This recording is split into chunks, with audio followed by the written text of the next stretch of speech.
안녕하십니까. 이번 시간에는 우리가 아, 사람의 역할이라는 것이 어떻게 다른지, 또 사람을 어떻게 써야 하는 것인가에 대한 고민을 함께 해보는 시간을 갖습니다. 저는 남자와 여자를 통해서 비유를 해보겠습니다. 남자는 어, 공감하는 능력보다는 이성적인 능력, 즉 생각하는 능력에서 장점을 보입니다. 반면에 여성은 그런 생각하고 그 이성적인, 즉 냉철한 판단보다는 공감하는 능력, 즉 따뜻한 가슴, 이런 쪽에서 남성보다 뛰어난 모습을 주로 보입니다.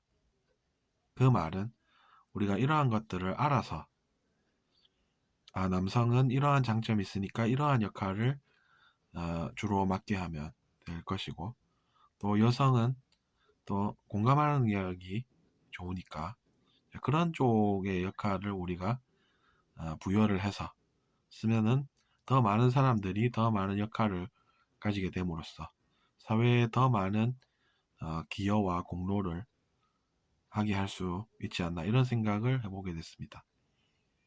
그러니까 우리가 사람을 나쁘게 보면은 그런 것이 덜할 것이고, 반대로 그 사람이 가진 장점을 보아서 그 사람이 적절한 역할을 맡게 해서 별 문제 없이 잘 굴러가는 그런 사회를 떠올려 봤습니다.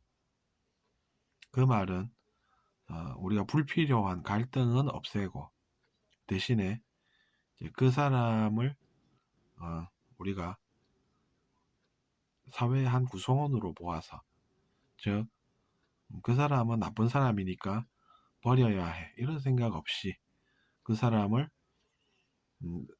사회 구성원으로 만들어 쓴다면 그 사회가 좀 더 성숙하고 갈등 없는 그러한 곳이 되지 않을까라는 생각을 하게 된다는 이야기입니다.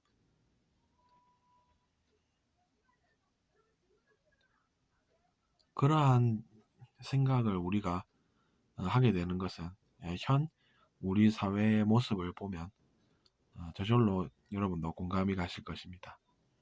의미 없는 소모적인 논쟁이 도대체 무엇이 의미가 있겠습니까? 남녀 갈등이라는 것이 바로 그렇습니다. 남자들은 한심해 라고 생각하고 만다면 그 남자들이 어느 역할을 사회에서 맡을 수가 있겠습니까? 반대로 여성은 이러이러해서 나빠 라고 생각한다면 그 여성들이 사회에서 어떠한 역할을 맡을 수가 있겠습니까? 여성의 사회적인 역할이 더 많을수록 그 사회의 경제적 기여 효과는 훨씬 더 커진다는 것은 통계로도 잘 나타나 있습니다. 선진국일수록 더 그렇습니다.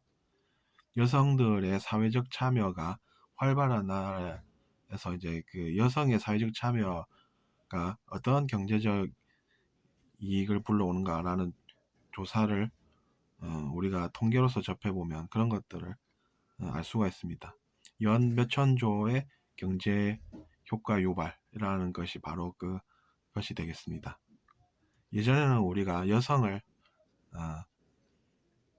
사회에 참여하면 안 되는 그런 존재들로 본 결과 나라가 이제 제대로 잘 굴러가지 못하고 경제도 더 개발되지 못하는 그런 한계를 겪었던 것을 역사를 통해서 알 수가 있습니다.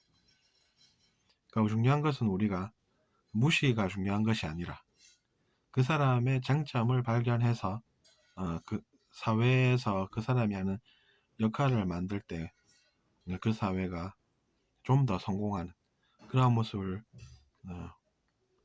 띈다는 것을 볼 수 있는 시대가 왔다는 이야기입니다. 그러니까 예전처럼 그런 이제 단순한 것들이 아니라 연구를 통해서 우리가 모르던 것을 알아가고, 내가 예전에 이런 생각을 했었었는데 지금 내가 알아보니까 그것은 사회에 도움되지도 않고 필요 없는 생각이었구나. 그러니까 내가 새로운 이러한 생각을 받아들여서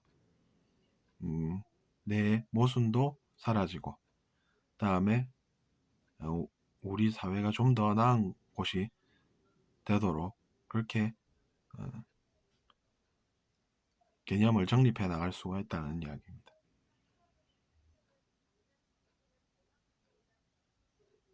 그래서 우리가 이번 시간에 생각해 본 것은 우리 사회에서 필요하지 않은 그런 사람을 우리가 만들면 안 되겠다라는 교훈을 알아보았습니다. 들어주셔서 감사합니다.